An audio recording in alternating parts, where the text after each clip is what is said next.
السلام عليكم dhalinyaro soo dhawaada oo Maxamuud ashkan waxaynu ku arkaynaa tobankan animation oo saaran ereyga koowaad bungee jumping waa booditaan bungee jumping waxay isku macno yihiin rope jumping waa iska ciyaar qofka meel aad u sareysan inta la saaro xarig lugaha loogu xiro and then la tuuro yes xarig ama go'aayo yani qofkan waxa loogu talagalay inuu xarigan ku ciyaaro yes waa adigu ciyaar xarig lagu boodboodinayo waxaan jeclaan lahaa inaad Google-ha tagtid bungee jumping ku qortid deedna si aad sawir guud uga heshid qaabka waqti yes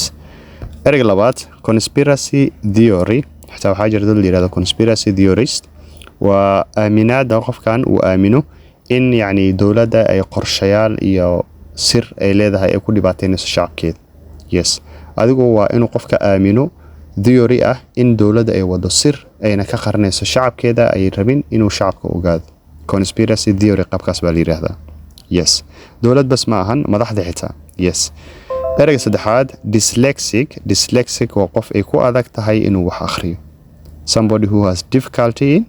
reading qof markuusan awoodin inuu wax akhriyo ayaa la yiraahdaa dyslexic yes okay ereyga afraad fast waxa waayo qofka inuu kula ciyaaro waliba ciyaar yani doqonnimo yes yani ciyaar uu qofku turtuurayo iska doqonnimo just a silly game or a humorous play qofka inuu kula ciyaaro ku qoslo ku kaftamiyo ku turtuuro ciyaarta noocaas la yiraahdaa fast waana ciyaar doqonnimo inta badan qofku kugu dhibaateyn kara xitaa asagoo u qasdanayn ereyga shanaad flattering waa wax markay si xawaara ku socdaan yes markay duulayaan oo si xawaara ku socdaan ayaa la yiraahdaa flattering ereyga lixaad hatch waa ukunta markay ka soo baxayso yani markay yani jiwga ama doorada markay ilmahooda ku dhaxdhashaan ukunta inna ukunta ay ka soo dhaxbaxayaan taa baa la yiraahdaa hatch yes doorada mid yar waxaa la yiraahdaa chicks Soomaaligana chichun baa la iska yiraahdaa kulleena af Soomaaliga inuu yahay baa umaleynaya meelaha kale af Soomaaliga laga yiraahdo yani chichuga markii uu dhalanayo oo uu ka soo dhaxbaxayo ukunta taas ayaa la yiraahdaa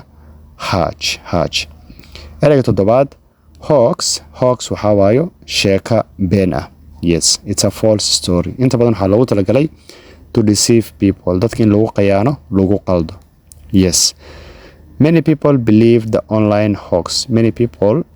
dad yoo fara badan baa waxay rumeeyeen sheekadii beenta ahayd internetka dhex socota marka sheeka been ayaa la yiraahdaa hoax a false story ereyga sideedaad insomniac waxay ka yimaada ereyga ah